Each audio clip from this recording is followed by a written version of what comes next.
At the very outset, I would like to thank the Honorable Mover of the Court motion, Leader of the Opposition,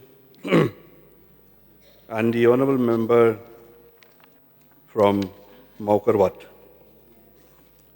for raising concerns with regards to the quality control of transformers purchase and UDAY schemes and the losses of MECL, and the extent of support to MECL with projected outcome thereof.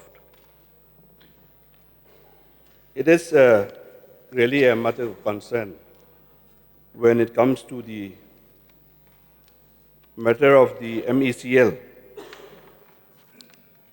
I have taken note of the points raised by both the honorable members of this August House. I will make my sincere efforts to attempt on all those points raised by the members. I will not be able to skip the part which I have with me here to ensure that the House is fully aware about the function of the MEECL. Since the successful commissioning of the Lakro Small Hydro Project with a capacity of 1.5 megawatt in the year 2018-19, and the Ganal Small Hydro Projects with capacity of 22.5 megawatt in 2023-24, the total installed capacity of the state-owned generating stations has increased to 356.5 megawatt as on date. Concerted efforts such as preventive maintenance and checks have been made, which has resulted in the improvement in the availability of the generating stations from 83% to 94% in the last 7 years, which means these stations are now available for generating at their full capacity of 94% of the time in the year. The Ryangdo Small Hydro Project, which was initially conceptualized with capacity of 3 megawatt, has been re-engineered, and now its capacity is being increased from 3 megawatt to 6 megawatt. As on date, around 48% progress has been achieved. The detailed project report for 210 megawatt Mintru Leshka Phase 2 project has been completed. The expected design energy of the project is 591 million units. The government will shortly finalize the financial linkage, including the option of central financial assistance to implement this project.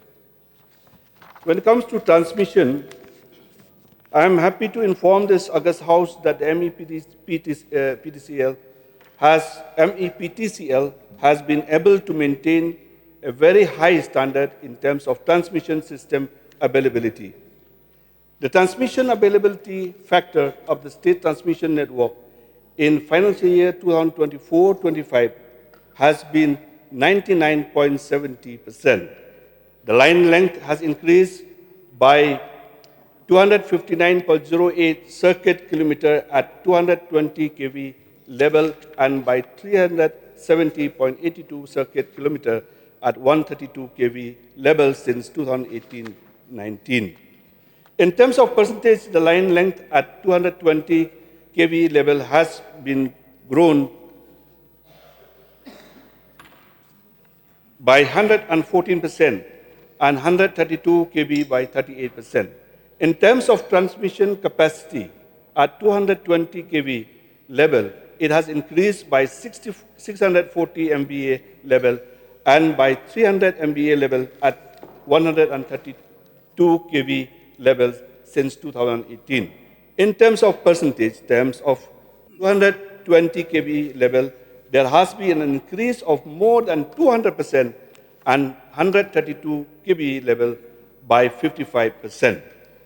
With the above efforts, the transmission system availability factor has increased from 96.85% to 99.70% in the last 7 years.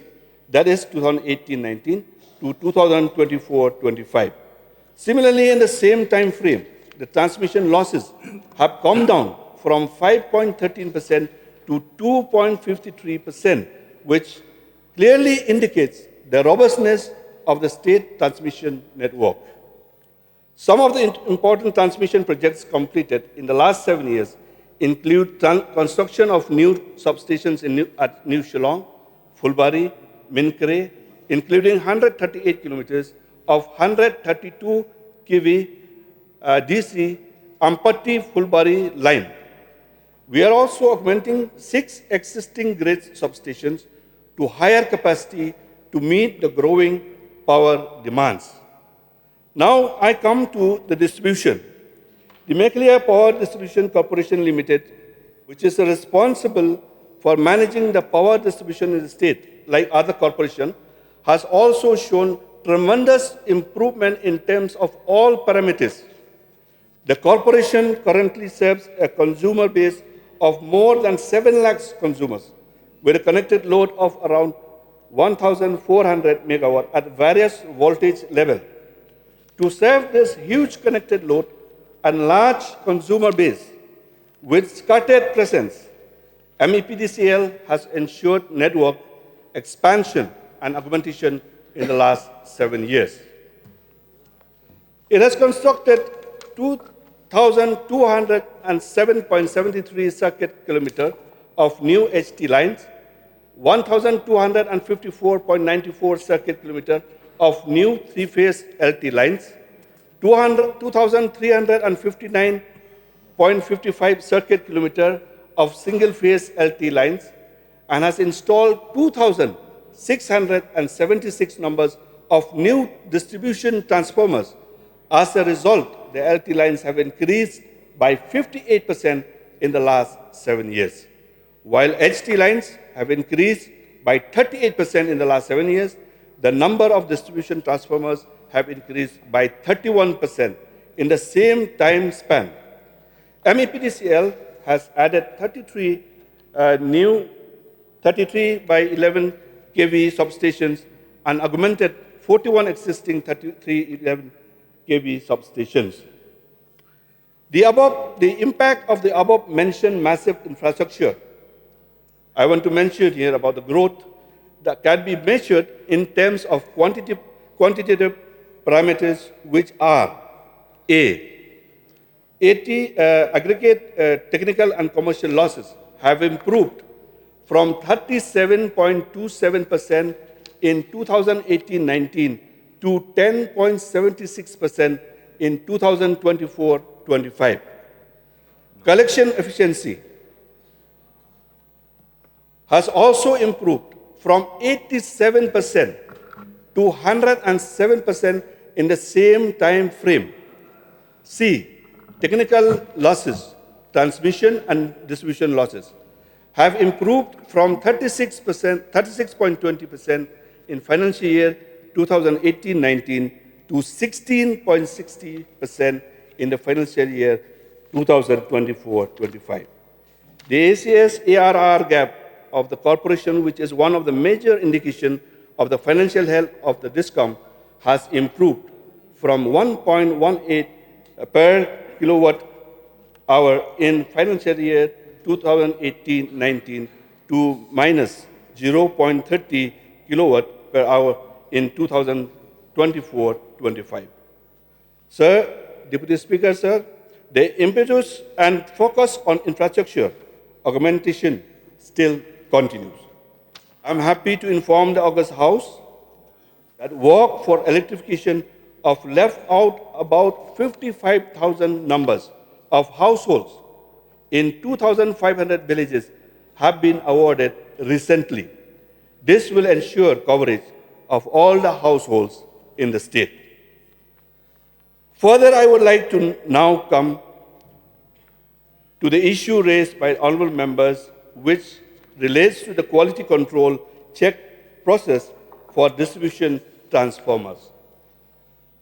Mr. Deputy Speaker, sir, the Meghalaya Power Distribution Limited has procured 1,690 number of transformers in the last 5 years.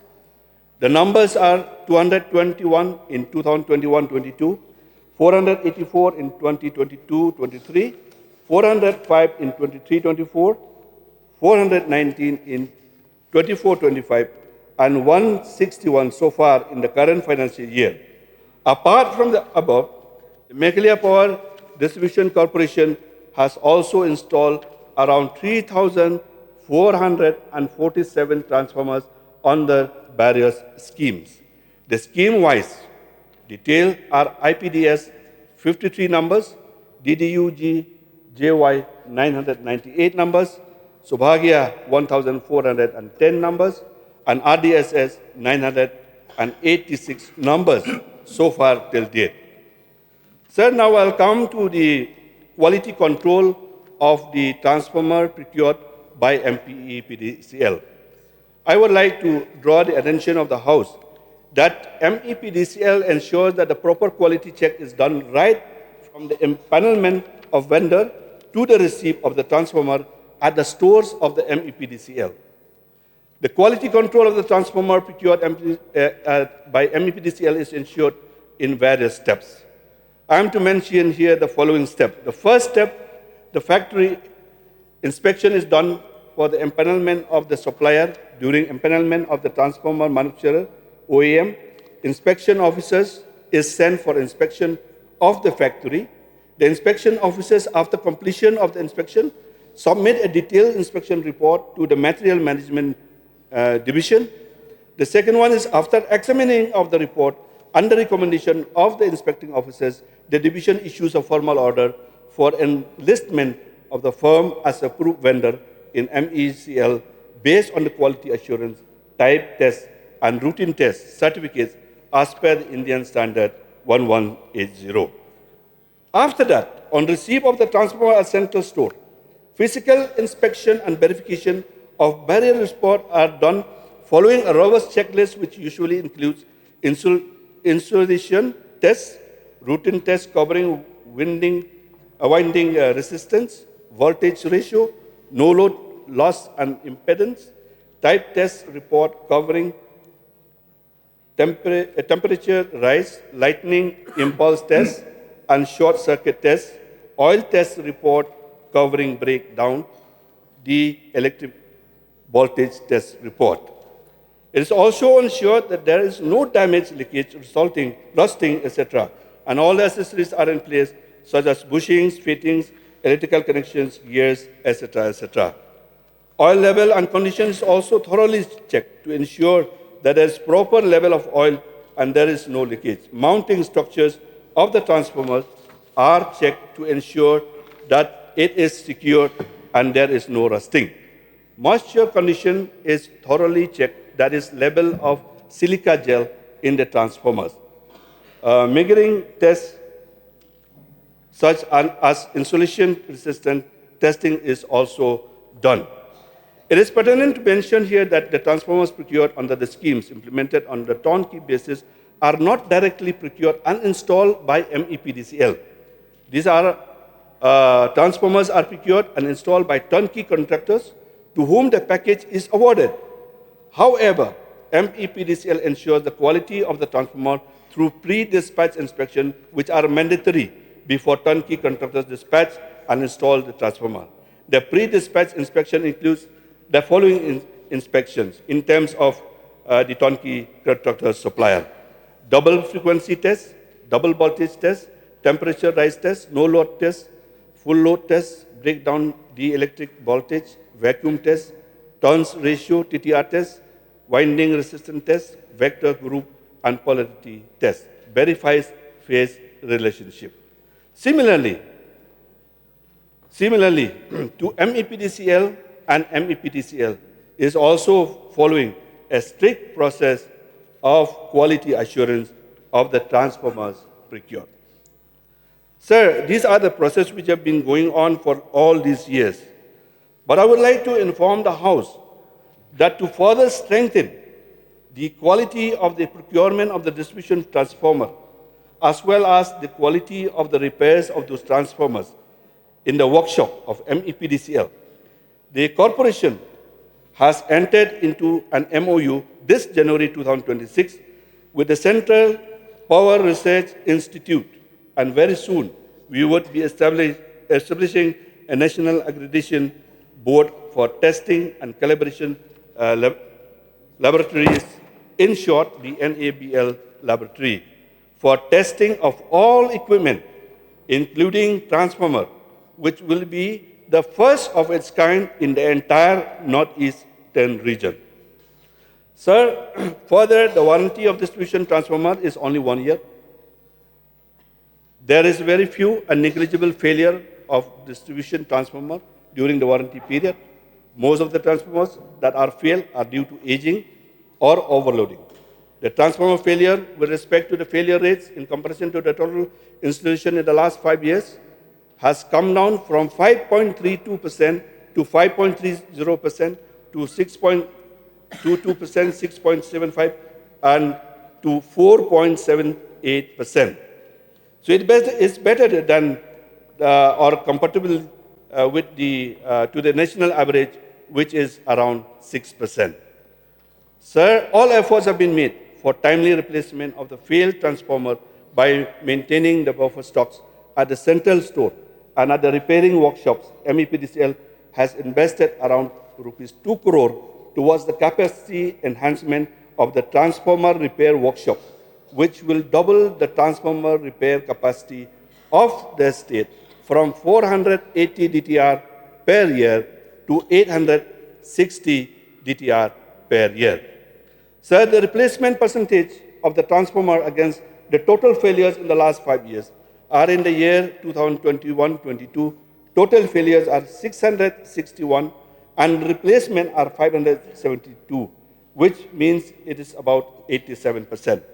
And when it comes to the year 25-26, total failures are 665 and the replacement are 632, which is 96%.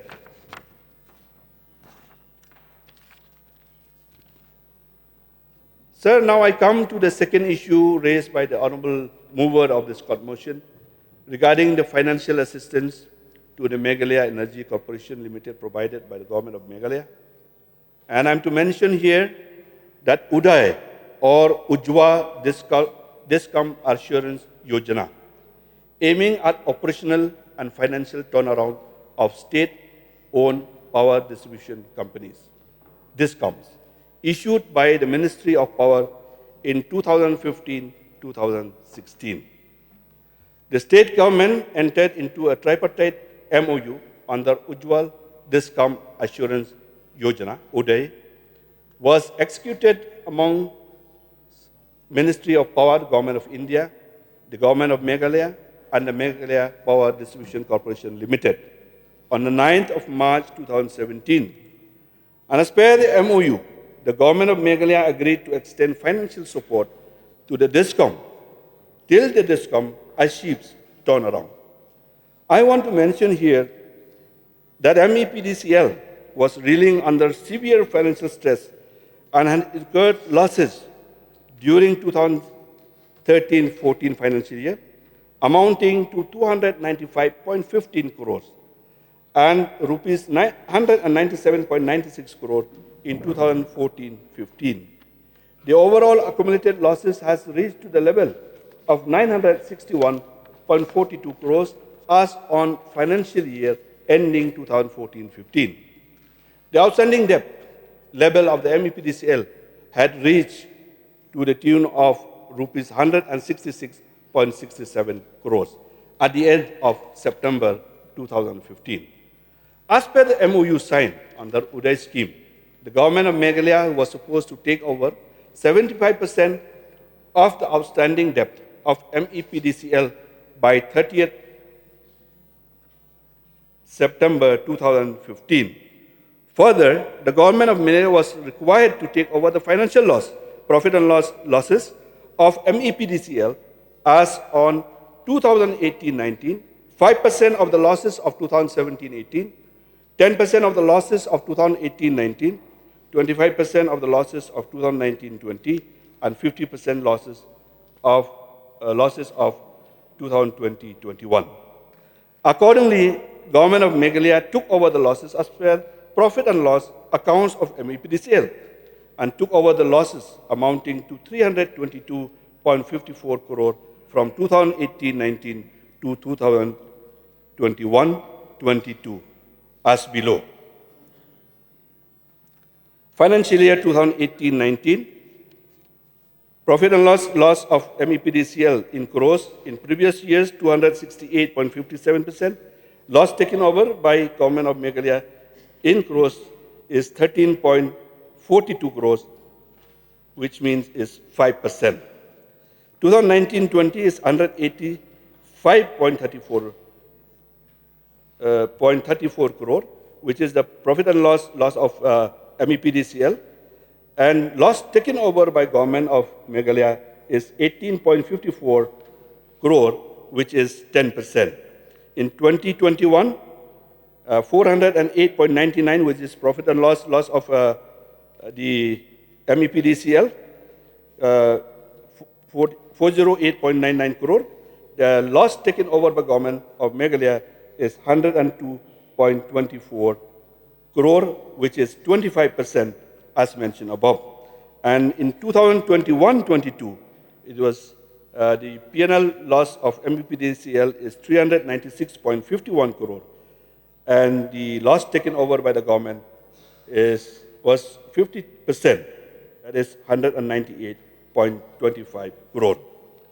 Mr. Deputy Speaker, sir, I would like to highlight one important aspect of scheme which, however, not executed.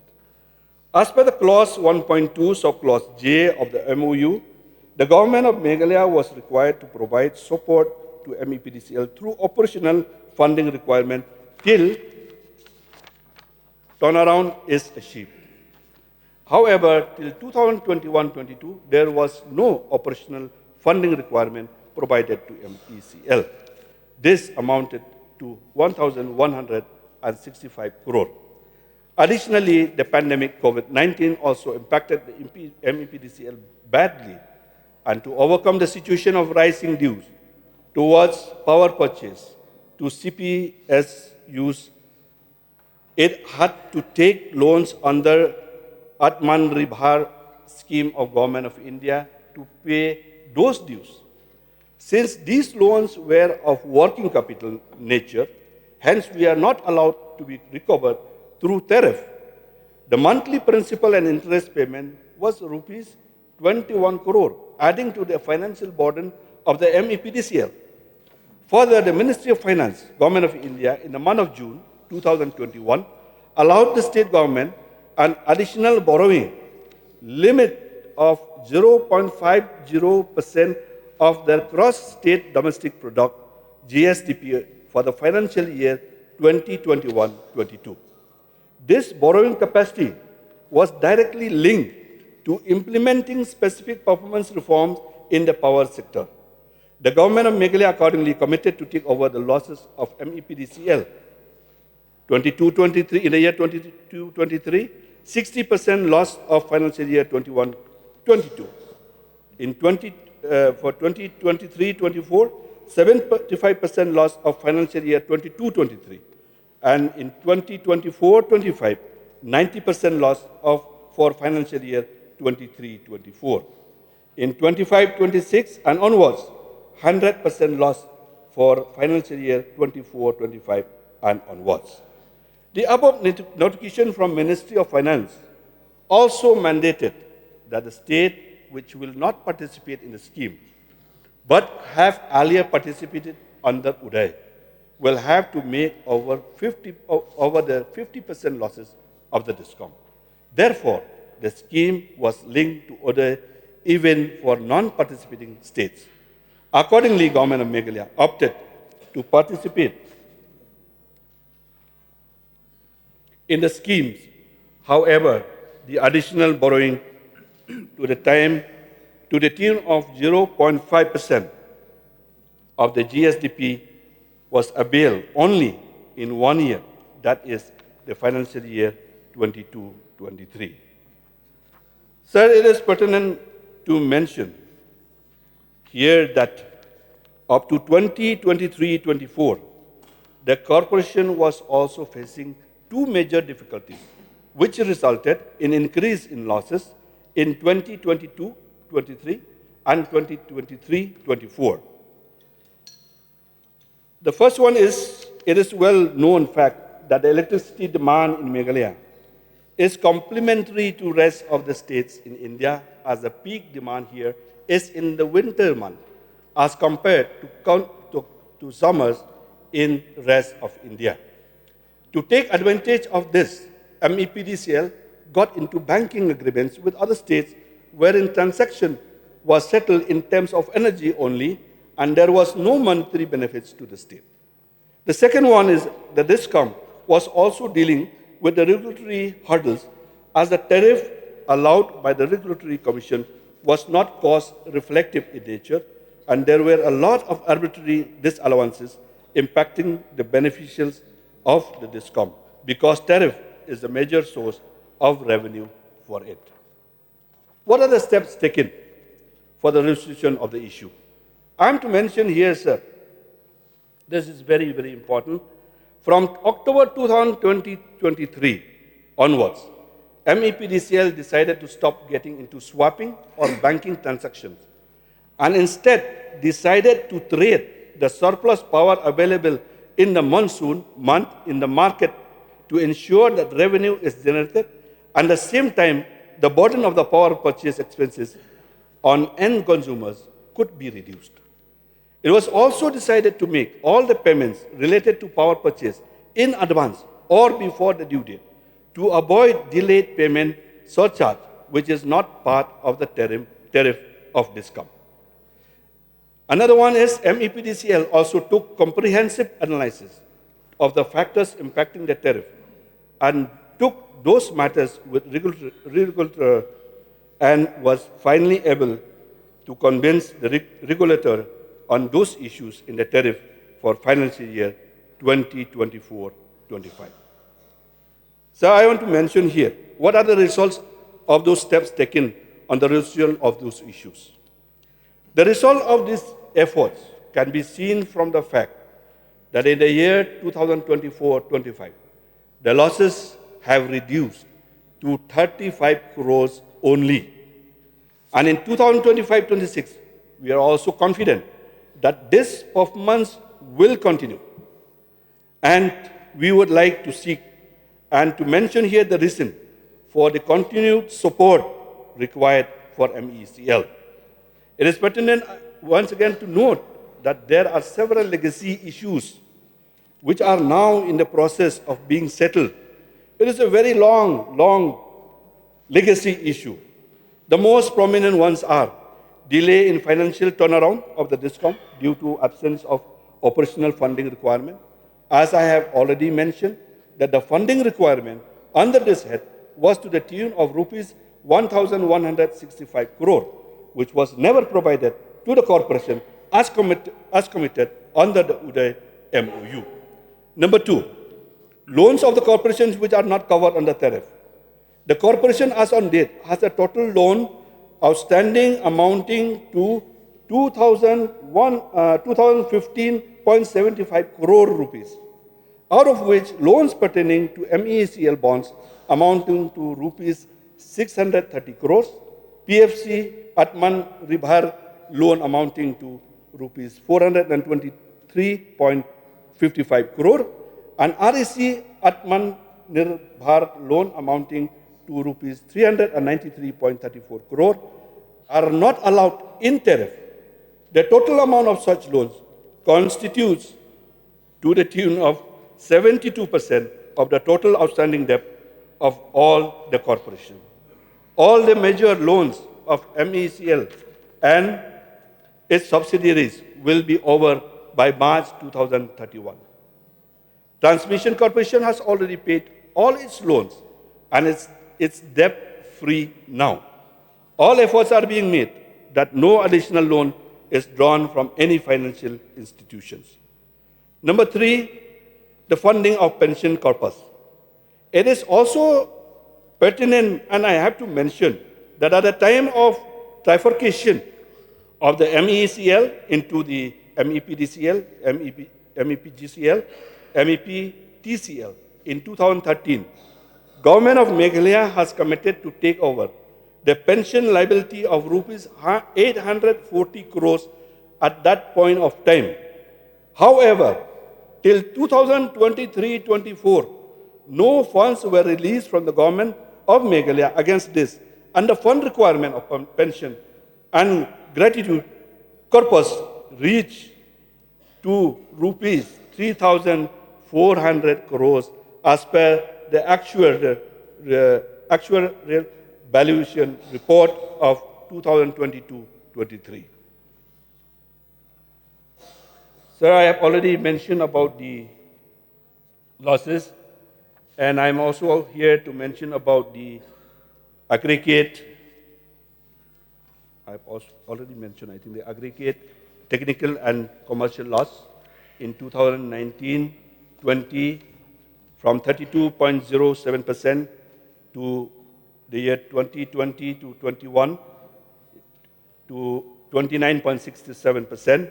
In the year 2021-22 to 25.95%, 2022-23 to 24.05%, 2023-24 to 16.12%. Sir, it is a continuous growing down, showing the efforts of the corporation at all levels to improve its performance. Sir, I am to mention here also about the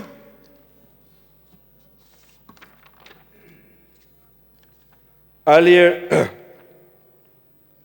franchisee setup.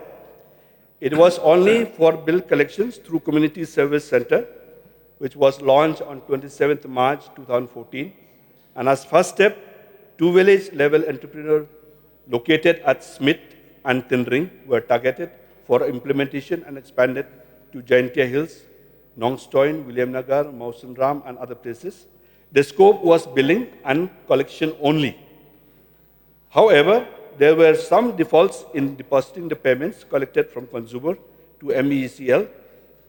Hence, it was terminated. This is for the information of the Honorable Member and the House as well. And since in case of input-based franchisee payment is collected from service provider at input points, the case of any under deposit to MSU would not arise.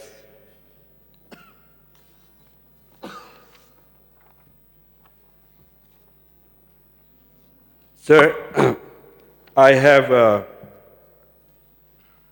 believe that I have addressed all the points and concerns more than what is mentioned by the honorable members. And I would finally like to submit that MEECL is making all efforts to reduce both financial and technical losses and become self-sufficient in terms of funds requirement. However, to make a complete turnaround and address the legacy issues, as I mentioned, the financial support from the government would still be needed for a few more years. I am to mention here about this. And therefore, I am sure that all the points addressed by me will definitely satisfy the honorable mover of this court motion. And I therefore urge the honorable mover to withdraw the court motion. With these few words, I resume my seat. Thank you. Now may I know the mind of the mover as to whether he will withdraw his court motion. Mr. Deputy Speaker, sir, before I make my mind known about whether to withdraw or not, I would like to just at the outset, would like to thank the Minister in charge for very, very elaborate reply. In fact, going even beyond what was asked for to give a better, enlightening exercise for all of us. Now here, this whole legacy problem, because state electricity was a board, it was just a statutory body. So it was a baby born by the government. And because of the inherent problem associated with that format, there's a reason why that Electricity Act 2003 came. And the subsequent your corporatization and disbundling of the board. And we have taken the measures to do so. The whole exercise, again, pertaining to this money that is extended as a support to the DISCOM to take over the debt. That means we are taking over the debt from the public exchequer. Therefore, the expected end result, whether it is now palpable on the ground zero or not, that is something which is required to be understood. Now, why this is not happening is also connected to probably lack of that kind of concern to plug those loopholes. So, for example, the realization of tariff and the timely realization of tariff is connected with all these challenges which MECL has all along been confronted with. Huge areas are still there where tariff has not been, rather the bills have not been presented to the consumers. And subsequently what happens, there's a conflict between the authorities and the consumers. And the innocent consumers who are not aware of the relevant provision of the Act end up becoming the victims. Therefore, it is necessary to have this whole enlightening exercise and this whole issue of involving the consumers as stakeholders, as mandated by the law. We refer to this franchisee model, which is mandated as per the Section 14 of the Indian Electricity Act 2003. So this has enough space to enable the DISCOM to really overcome these challenges. How is it possible for the DISCOM? Say, I will give an example from Mendipathar. The area which is covered is up to almost Darugri in Rongjeng. Then towards North Garowils is up to Nangapa. Hundreds of villages looked after by one person who is not provided with any support system for transportation, or communication. So the response, whenever there is a disruption, there are technicalities which again have an end result of the whole areas being affected by this disconnection because of some small technical correction which is required to be done in the substation only. I am not connected with this technical term, but there is one particular, just small intervention, probably some item which is to be procured at the, probably the cost will be hardly 25,000-30,000. I visited this Mendipathar substation to know about all this problem. And that was what was made known to us, that because of this particular intervention which was not put in place, that's why whenever there is a disruption in one village, the whole rest of the villages which are covered with the same transmission line are affected. So therefore, there are many space to do correction with minor, rather with a little bit of more seriousness to take cognizance of these areas of dislocation. So therefore, I think the DISCOM should look at, I will take, I will give a proposal that in as far as East Garowils is concerned, I will be willing to tie up with the DISCOM and the authorities to really handhold the consumers to take up this franchisee model. If we go by the Section 14, it says group of users, group of consumers, or NGOs. That is the provision. It doesn't actually encourage bringing in corporate houses from outside in a business model. Rather, in a participation model, the spirit of this Section 14 has to be understood from the spirit of participation of the users. Therefore, I think I would like to urge upon, having given so much of money to create a turnaround and to ensure that the DISCOM doesn't continue being a loser. Of course, it's expected that loss should slowly be minimized in such a manner that there will be a time when DISCOM should not have a loss, since we are infusing so much of support. So my submission, before I indicate my mind, whether to withdraw the cut motion or not, I would like to only get this assurance in as far as re-looking at this mandate of the Section 14 of Electricity Act 2003 in as far as involving the users and other people who may represent themselves as NGOs on behalf of the stakeholders and consumers. Let us look at some available space which we have tried earlier. Maybe we will try in a better way so that we will have a success story. So only this re-examination. And at the same time, pending that, how is it possible for one person to look after that 150 villages? It is utterly impossible. If we increase the efficiency, that means DISCOM will again be burdened with the expenditure. That's why they are not employing. But the end result is that the consumers are affected. When I was in Mendipathar, every 30 minutes, there is a disruption of power supply. Every 30 minutes. It's just, I'm talking about January. Every 30 minutes. It's in the district capital region, Reshu, Mendipathar. So this is the state of affairs. This is the information from ground zero. I myself is a victim. I think many of us who are affected by this. So there is a need to see that DISCOM pull up their shocks and look at this efficiency also, having been recipient of the support from the public exchequer, and therefore the positive response. So may I get this categorical assurance from the minister in charge in regard to these points? Sir, Mr. Deputy Speaker, sir, I have noted down all the points mentioned by the honorable mover of this court motion. However, once again, sir, I would like to reiterate that the progress of the MECL is very much in a very positive direction. I have already spelled out that the corporation has suffered a loss of about, in those years, at 300 crores per year. Now, it has been brought down to 35 crores per year. This is one of the major reasons which the corporation can convince the government to shell out that money as far as the interest of the corporation.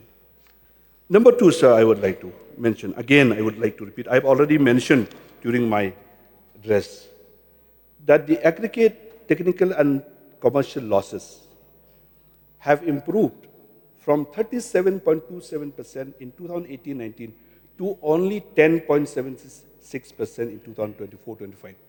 Sir, with the completion of the RDSS schemes and other schemes which are in place, we will further bring down this ATCL losses in the years to come. Now, when it comes to collection efficiency, I have already mentioned, sir, that it has improved from 87% to 107% in the same time frame, sir. Again, the technical losses, transmission and distribution losses, have improved from 36% to 16.6% in the year 2024-25. I believe that 25-26 will come down further. So these are the few areas which is really showing the positive direction that MECL is moving. And at the same time, as mentioned by the honorable member, it is a fact that when it comes to the placement of manpower on the ground, when any kind of disruption is happening, the entire length got affected. I am to mention here, sir, that we are putting the fault passage locators to identify those faults and rectify in short time duration possible. This is what we have started, and we are putting these locators at most of the locations, sir. Now, with regards to the franchisee, say in 2014, the government has launched, and as a first step, in those two village level entrepreneur, which has come at Nongstoy and Smed tendering, were targeted for implementation. But the scope or billing, however, there were some defaults in depositing the payments. This is the one of the problem that we are facing. That's why the government was compelled to terminate that franchisee. However, sir, I am to mention here that we are taking all steps to see that these grievances were already addressed by the honorable mover. It is a fact which needs to be examined thoroughly and see what is the next step further. I think whatever I have spelled out here, the actions taken by the corporation and the government, both at the same time, have resulted a positive outcome of those steps taken by at the different levels.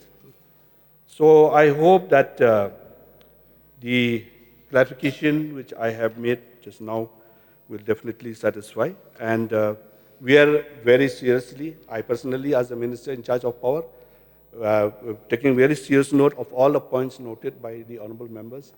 And I've been receiving a lot of, whenever a lot of my friends, they have been sending messages to me knowing that I'm the Minister in charge of power. And whenever disruption always happens. So now people will keep on, remembering my name. So every now and then, especially when the light goes off. So, but it is a duty bound for us and the government as a whole, sir.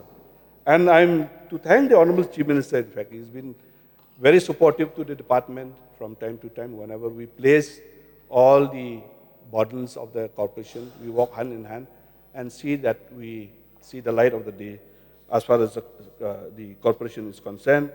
And we would like to see one fine day very soon. I hope that the corporation will not make any more losses, but it will be in a profit-making units. So with these few words, once again, I would like to request the honorable mover of this corporation to withdraw the same. Mr. Deputy Speaker, sir, once again, I would like to thank the Minister in charge for attempting to actually give the kind of assurance that will come forth from the government side and in compliance from the entities thereof. Now, it will be wrong for us to say that the whole realization of tariff up to 100%, it is by default. Let us be really clear on that. Otherwise, the whole sense of complacency by DISCOM will continue and our people will suffer. It is a fact that whenever transformers get damaged, then suddenly there is no connection of electricity, then they are victimized to pay the 100% tariff. This is the fact. I have brought to the notice of this August House that for 2 years people will not serve with bill. It's on record. I have communicated it to CMD. Now, whenever the transformers get damaged, for years together they are disconnected, then they are compelled to pay 100% of taxes, 100% of the tariff. That is how it is becoming 100%. Not because of the efficiency of MECL, not because of the efficiency of DISCOM. Therefore, I would like to flag this issue that these be taken into cognizance, and whenever there is a damaged transformer, people cannot be subjected to this kind of, it's an essential service. Yes, examination time, festival time, during church gathering, electricity conked out, disruption of electricity, then damage of transformer after transformer. When the transformer has to be replaced, people will be compelled. You have to pay this much %.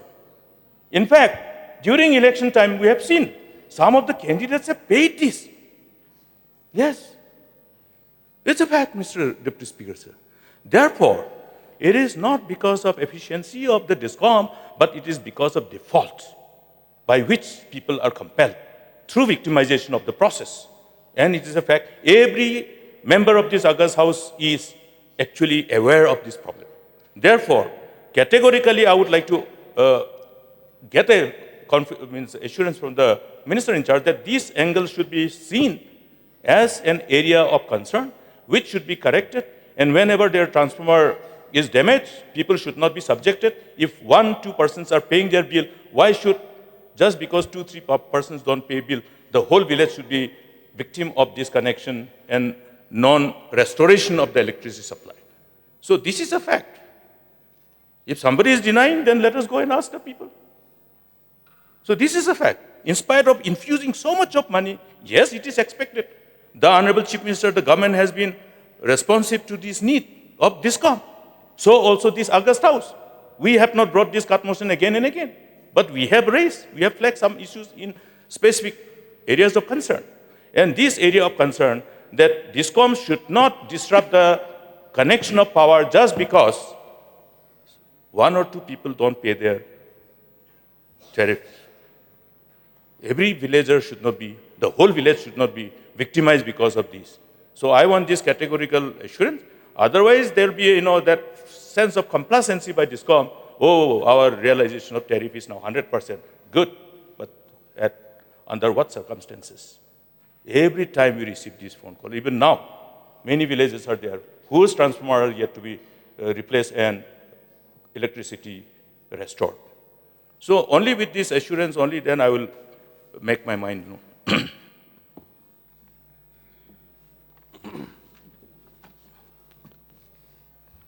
Mr. Deputy Speaker, sir, I am to highlight here about the replacement percentage with respect to failure of transformers. Sir.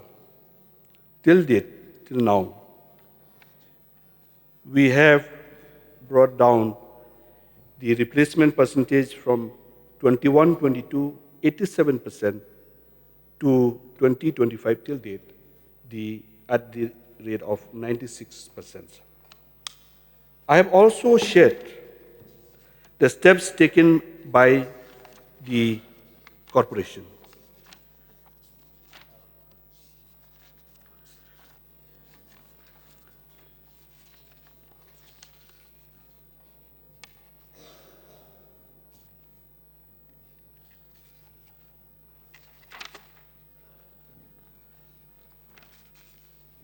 That we have doubled the number of transformers repaired from 4, some numbers which I have already mentioned.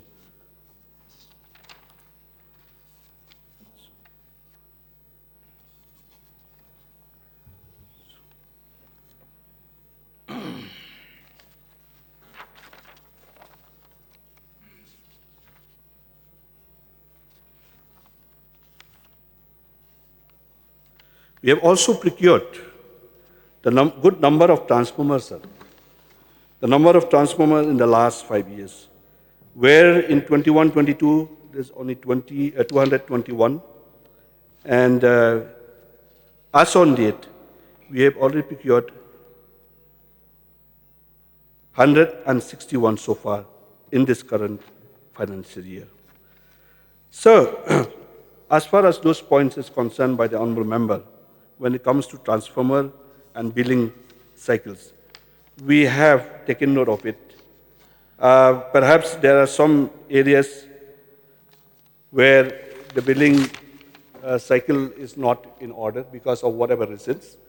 We have taken note of that, and then we have taken corrective steps from time to time.